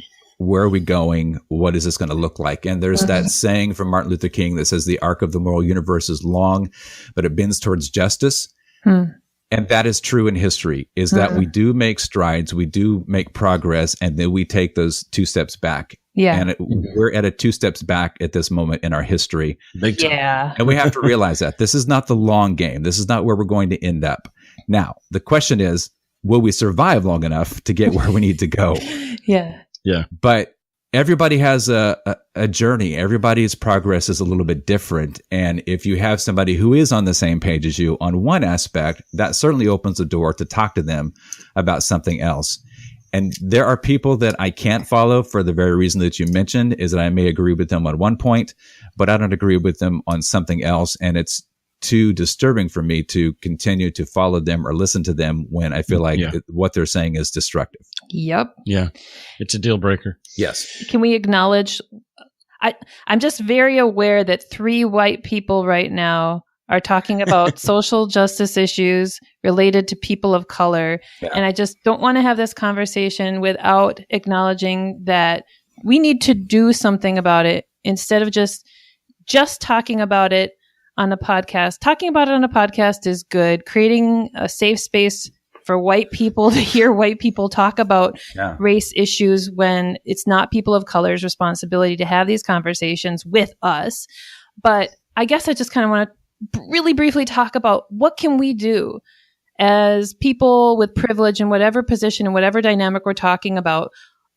From your point of view, Tim, like how can we help besides hearing ourselves talk and masturbating at how socially justicely like aware and woke we are? Because like I feel pretty damn good about myself. I'm saying all the right things right now, but what the fuck am I going to do out on the street? Like, how am I going to behave?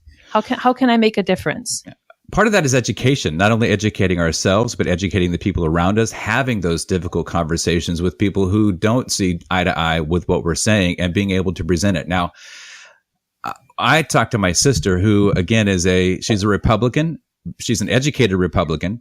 She is more middle of the road, but she was a Trump supporter just because she hated Hillary, like so many other people. Mm-hmm. So we have these conversations, and it's difficult. I'll be honest, it's really difficult. Even though she's educated, is difficult for me, partly because with Trump, it got personal with his stance against LGBT people. And I know she loves me and she loves my family, but there's a disconnect between her political points of view and my family. Yeah.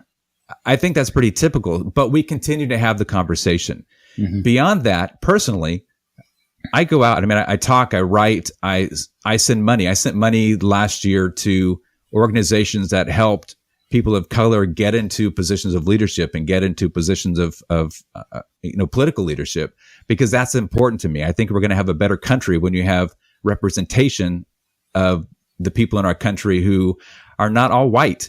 And quite frankly, statistically, it shows that when we have women and we have people of color, is that they make better decisions for all of us rather than just corporations and white people. Yeah. So I think we can vote. I think we can donate. I think we can talk. And I think we can educate ourselves.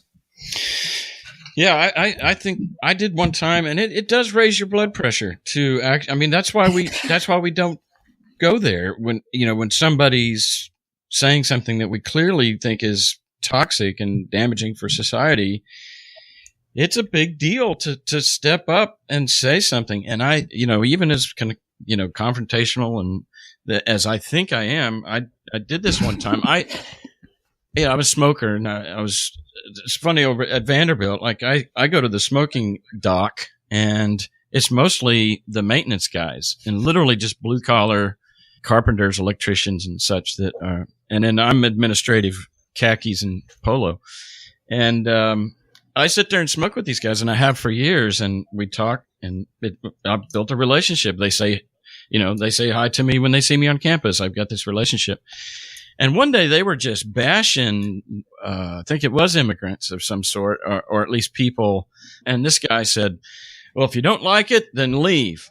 And I literally just, without even thinking about it, like it just flew out of my mouth. I said, really? That's your solution? and I just asked him a question. I said, that's your solution?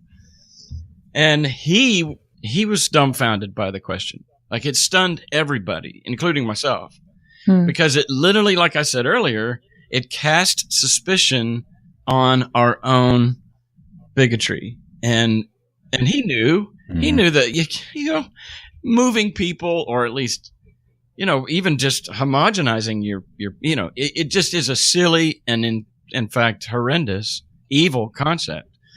For just that 1 second, he thought about it. Now, for about 6 months, he wouldn't speak to me. So, but now he does. Like, he came by the office yesterday, and time heals some wounds. And all right, so we're out of time. Let me just throw in a couple of things. So you've already mentioned that you got pets. Are you binge watching anything, or is there a recent Oh, have you seen Boy Erased?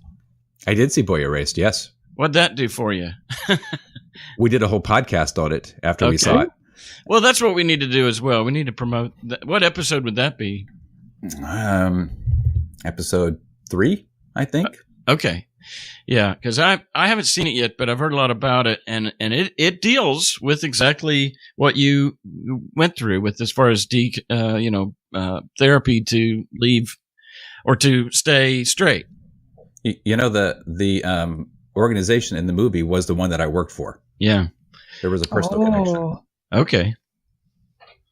All right. So, real quick, if there was a historical event that you wish you could have been a part of, what would it be? Oh man, you know what? I like it from here. I like the view from here. I don't know.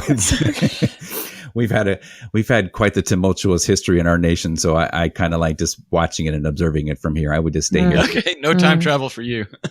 No. So what do you do for fun since you hate being outside? As a person who's read your book, I'm aware of this. It's really hard to get me out of my office, and I go to the gym for my workouts because I don't want to go outside. We do go hiking from time to time, and my husband has told me that he likes to hike, and he's like, I just want you to be interested in something that I do. I'm like, all right, well, I'll go hiking with him. I enjoy it. I enjoy going out from time to time, but I don't like to be cold. I don't like to be hot. I just like to be comfortable. Have you ever tried geocaching? That might shake it up a little bit for you. I've heard of it, but I don't want to do that.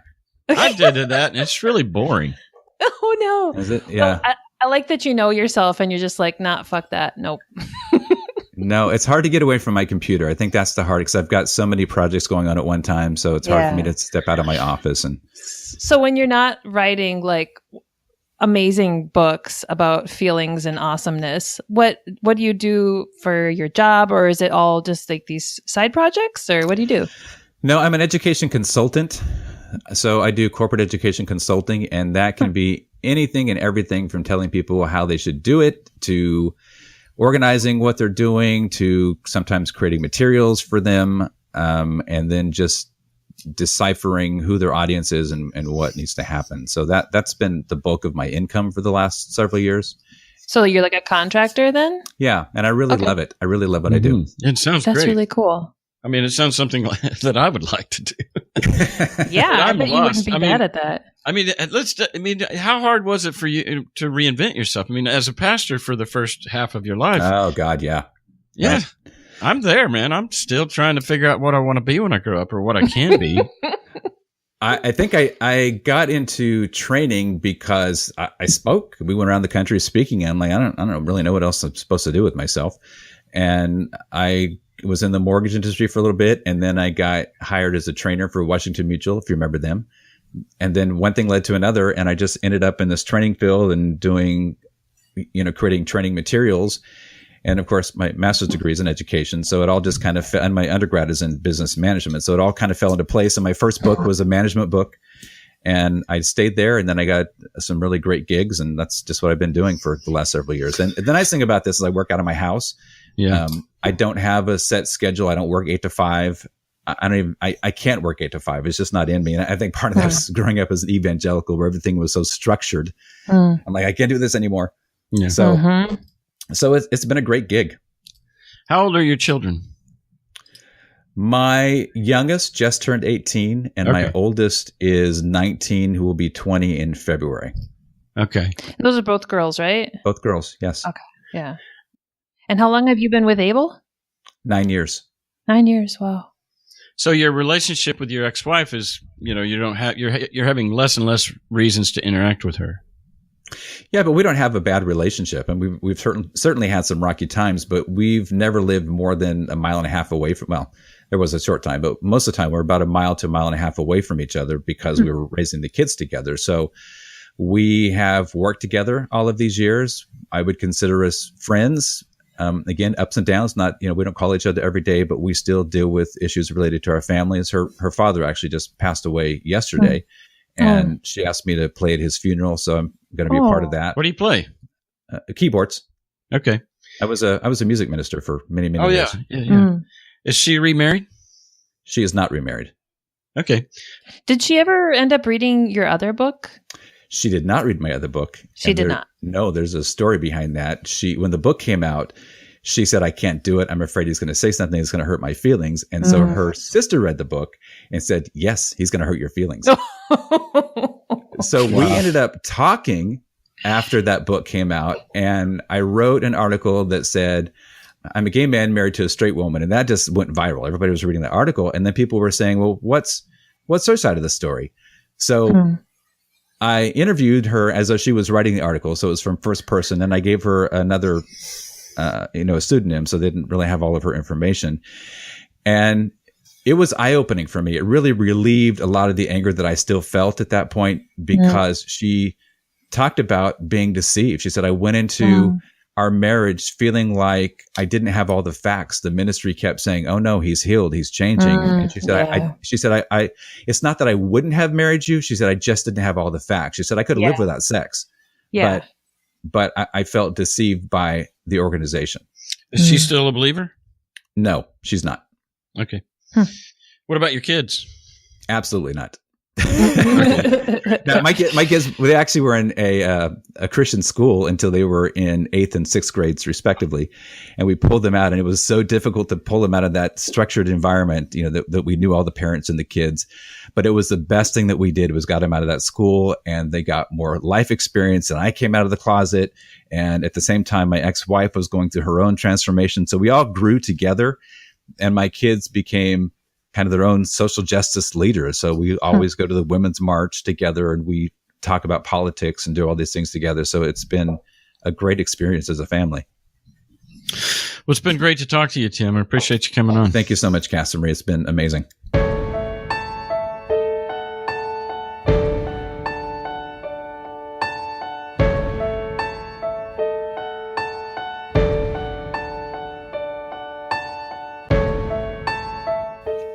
So Tim Rymel. Yes. He's solid as a rock, man. I mean, I'm talking to him and I'm thinking, this guy, I don't know. I just felt like, his writing, the thoroughness with which he has thought this stuff through is very impressive. And I think very helpful for those of us that either don't have the stamina or the prowess to think it through. I don't know.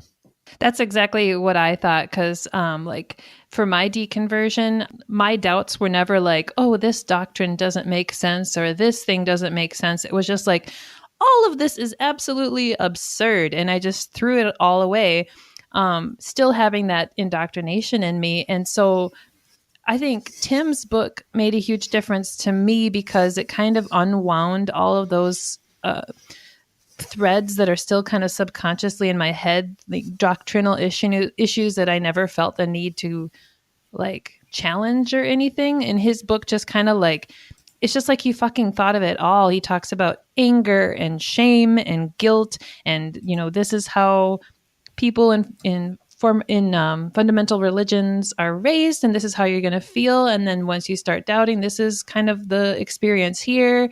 And so it's just, he kind of had it all mapped out, like exactly like what I said about the topic, the new title for the book. Like, I'm a former fundie. What the hell just happened? Mm-hmm. Where am I? Where is this going? And so I found it to be a very comforting read and really kind of cured a lot of the leftover gaslighting that I feel from religion, because like, especially, I would never usually recommend someone read the appendix of a book, but his appendix is really interesting. He just starts like, it's like a whole different book. It's about like the history of how the Bible was compiled and how it really just isn't this solid, inerrant, just work of that came down from God. There's a whole very, very messy human history behind it. And that's just like one of the pieces in his appendix. It's a beautiful appendix. Well, you get a sense of how old he is?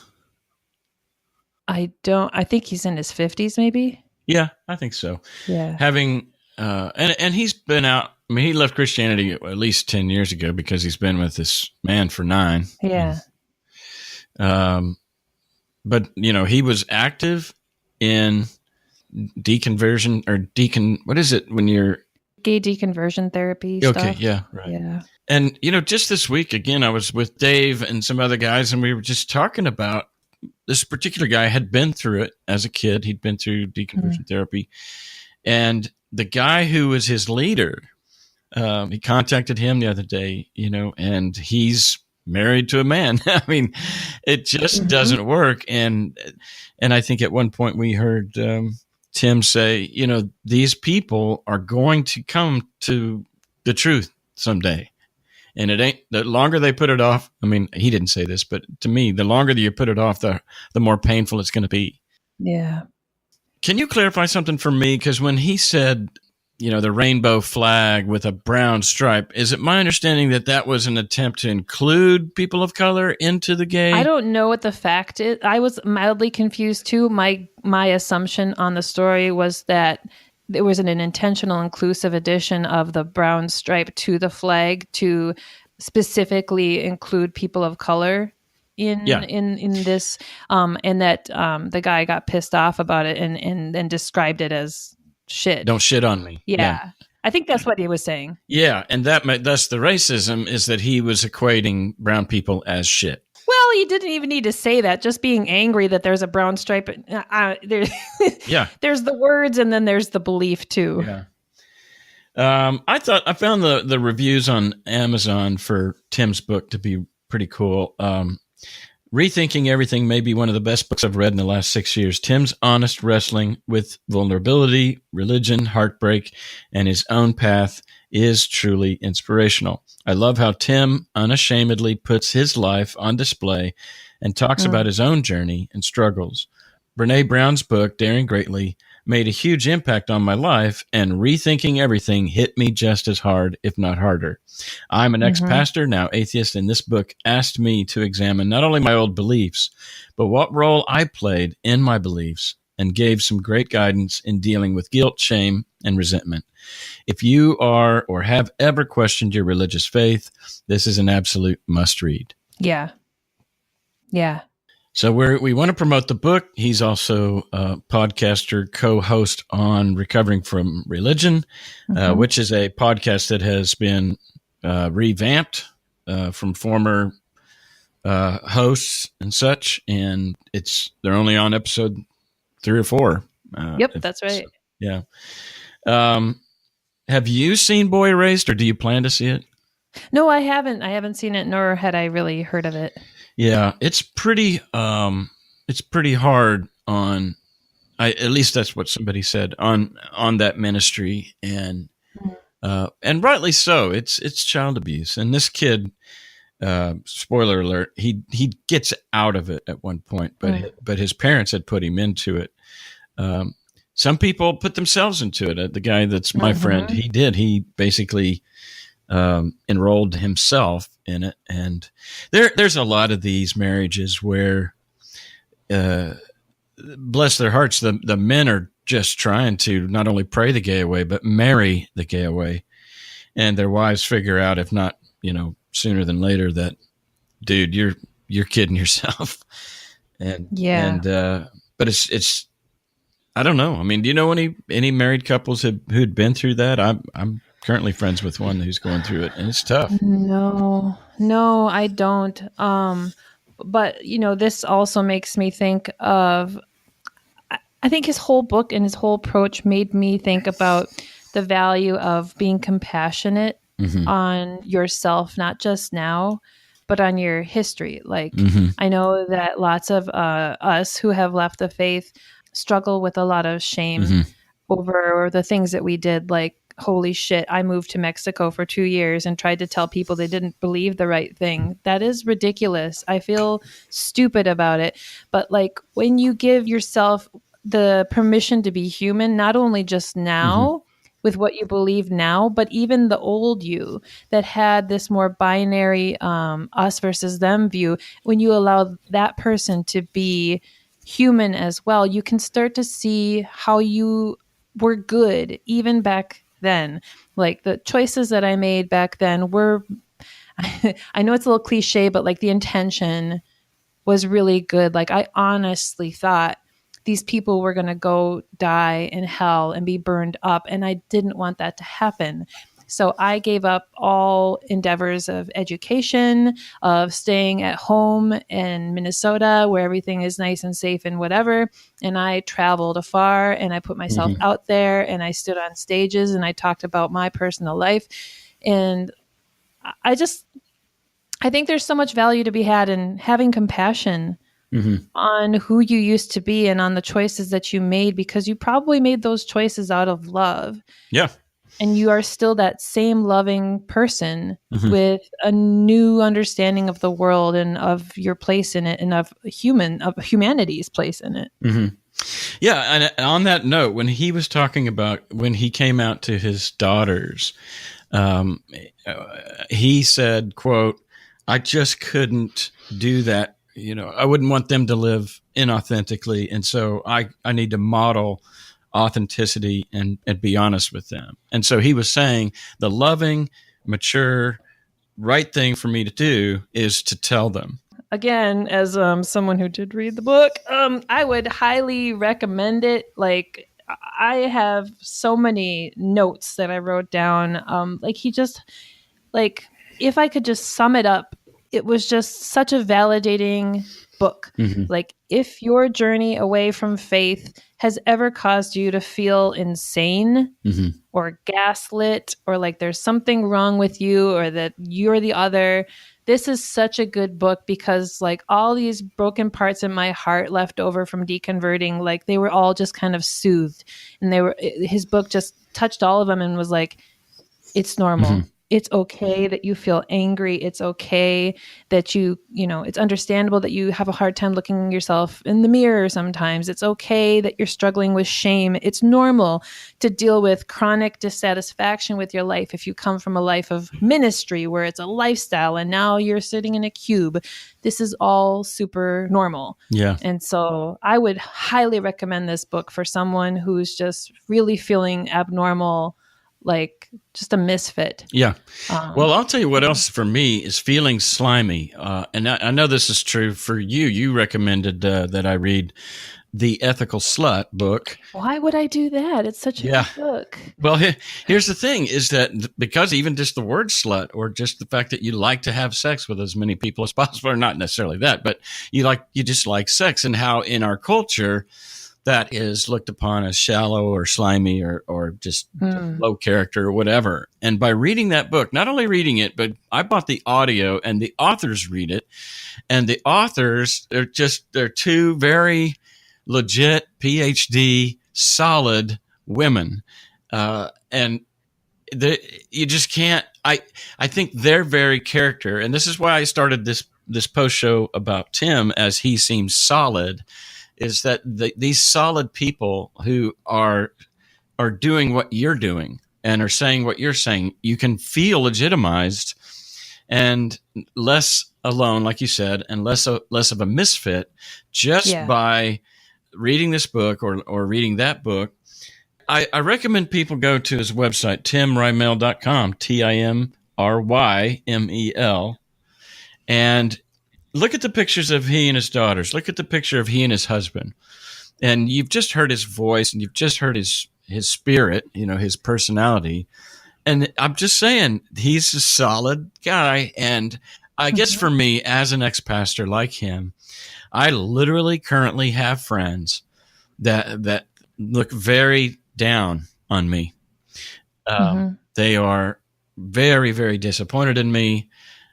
Think I took the low road. They think that I want to sin, so I want out from underneath God's jurisdiction over my life. They think I'm slimy now. They think that I'm illegitimate. And when I meet somebody like Tim Rymel, I'm like, oh, I'm not. And because you can begin to believe your own press, you can believe those voices of condescension. Yeah. And that makes me think of another section in his book, because as much as I've said like that this external thing, this external person is hugely validating to me and my experiences and how good that feels, there's another part of his book where he talks about validation and validating yourself. And that we don't actually need anyone else's approval or affirmation. So as much as I like the validation that I feel from him, ultimately, like, I just want to validate myself, because in the end, giving ourselves validation from ourselves is taking back the control that we lost being in these faith communities. And so it's an interesting dynamic that being validated by other people is so comforting. And let's go even a step further and validate our own selves, because it gives us power back. Oh, I think that it's giving way too much power. In fact, I believe that a person who lives their life riddled with insecurities and a lack of self-affirmation, the society has put a ring through their nose. And they're led around by what everybody else wants. I'll tell you, the other thing is they're plagued constantly wondering what other people are thinking. And to me, I've got my problems. I've got my personal issues. I've got my flaws. But to me, that sounds like hell on earth. Because I literally, I still have a little bit of that. But for the most part, I don't give a fuck what anybody thinks of me or whatever. And that's that all out of fuck's power. And it does comes back to, like, I've said yes to what it means to be me. So I'm no longer looking, do you like me? Do you think I'm solid? Do you think I'm valid? Do you think I'm legit? Do you want to spend time with all of those questions that come from insecurity? Not only do they rob that person of power and they give that power to other people, but I just can't imagine it being fun. I can't imagine your life being free. It's fucking horrible, Cass, because I'm still that person, which is why I find this dynamic so interesting to consider. Because, that's what the question that I'm left with is, how do you get rid of those fucks? How do you stop caring about what other people think? I'm eventually working on caring less about what certain people think in my life, but then you come across these personality types that's like, oh shit, I'm still really insecure around this type of person. And I don't know. I don't know what way we have to go to let go of those fucks. Well, I think you're doing it. You make the path by walking it, and you are well on your way. And the fact that you discover some places where, this is a place where I haven't arrived yet, that's like going to happen the rest of your life. There is no arrival at like, oh, I'm completely rid of my need for affirmation from others. It's always I suppose going to show its head, but you're going to make progress because it's intentional. It's part of your self-awareness. So I am a huge believer that awareness is 90% of the battle. Yeah. Because it's no longer like one of those blind spots where you don't know that you don't know. You know. And like you said earlier on about him and about his agnosticism, you said, you know what you don't know. And you're okay with that. Yeah. You're okay with the mystery. Right. And when you get okay with what it means to be Marie, and then, you're going to, maybe there's several people in your life that used to have that sway over you, that used to have that power over you. And you've zeroed in on that relationship and you have mitigated their power over you. Well, then the next thing you know, you turn to you run into somebody that you haven't seen for a while, and you're reminded, oh my God, there's yet another person that has their tentacles, wrapped around me, and I have to begin to work on that person's unhealthy grip over my identity, and one at a time. Right. Yeah, and you're totally right. And I think you can't even expect exactly how it's going to show up in your path because, I got into polyamory and I was expecting to grow as a person, but I didn't exactly know how. And in the end, at least for right now, one thing that I've grown in that I did not anticipate at all is that I love myself more now because I've mirrored my fears in the person of my husband's girlfriend. I've mirrored all of my fears into her. I've seen them. I've dealt with them. I've reflected back. I've looked at myself and I've said, you know what? Like, she may exemplify the things that I think that I'm supposed to be, but I don't want to be those things. I want to be me. I really like who I've become. And I don't want to succumb to the pressure to be this thing that I think that I'm supposed to be instead. Okay. Are you saying that you see in her things you don't like about yourself? No, I see things in her that I think I'm supposed to be as a woman. Okay. And that's true or that's a bad thing? It's neither true nor false. Like, I think that I'm supposed to be cutesy and flirty and provocative and things like this. And those are the things that she is. She's like that. And that's okay. That's good. Right. For her. And your initial reaction is, oh, so I should be too. And now you're working your way off that cliff and saying, you know what? It's okay that I'm not. It's okay that she is. Yeah.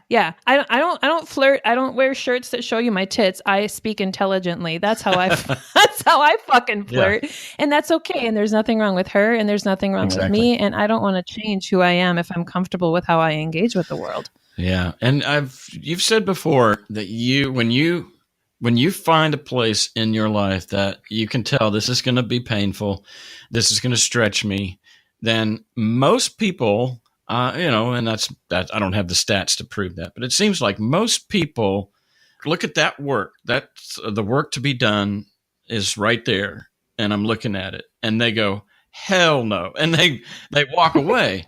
Whereas you rush in, you're like that first responder. I take a shower in it. Yeah, you're like, oh, this is going to stretch me. This is going to hurt, and you're almost sadistic about it. Like you're like, all right, let's do this. It's true. The world is the opposite, I think. But so I'm impressed, and I think that every day that you're breathing in and out, you're growing. That's the impression I get. That you're not that it's it is exhausting, and I'm sure you take breaks where you just stop and say, you know what, I'm fine. I'm going to take a break from that, painful growth spurt. I'm just going to relax. I've said this on the show before. I love these plateaus that we reach, where we just, we rest for a second and just, I think there's a spa of self-love that we have to, visit every now and then. Yeah, we should. I don't typically do that. And I don't think that's healthy, but we should. Yeah. It's gotta be intentional. I think. Yeah. And it literally is, in some cases, give yourself, by yourself, a massage. Yeah. Or in my case, take myself to a movie or whatever. Some of the things that I like to do, I like going to movies by myself. Yeah. And so that would be a treat for me in the face of like, I'm too busy. I've got too many things to do. Well, the tyranny of the urgent is just another tyranny that we have to overthrow. I mean, we overthrew God, Jehovah. We can certainly overthrow God of tyranny. Yeah. All right. Well, it was good talk with Tim, and good talk with you. I guess we'll talk to you later. All right. Bye, kids.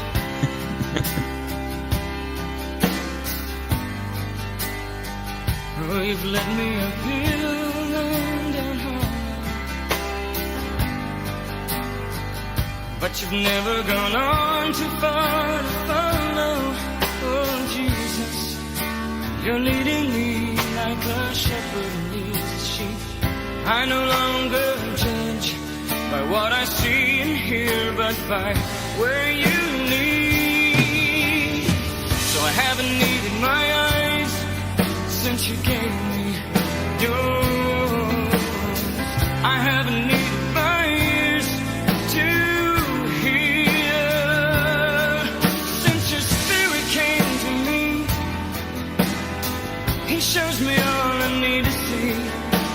Trusting now wherever you go, I will ever follow you.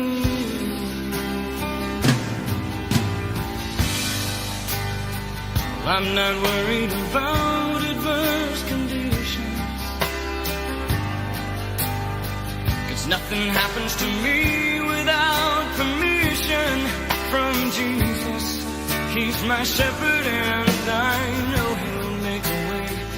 Though I may not see it now, he'll prevail somehow. That's why I can say I haven't needed my eyes since you gave me yours. I haven't needed my ears to hear. Since your spirit came to me, he shows me all I need to see. Trusting now wherever you go, I will ever follow you. Many deeds were done, many words were spoken, oh, but they lied, left me hurting, left me wounded and broken. And you came and took my trust and said, follow me, follow.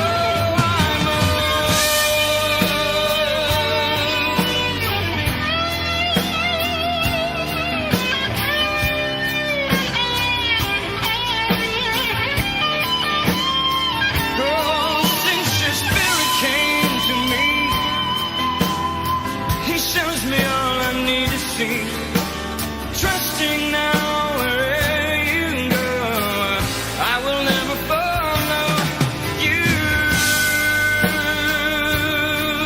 Since you gave me yours, I haven't needed my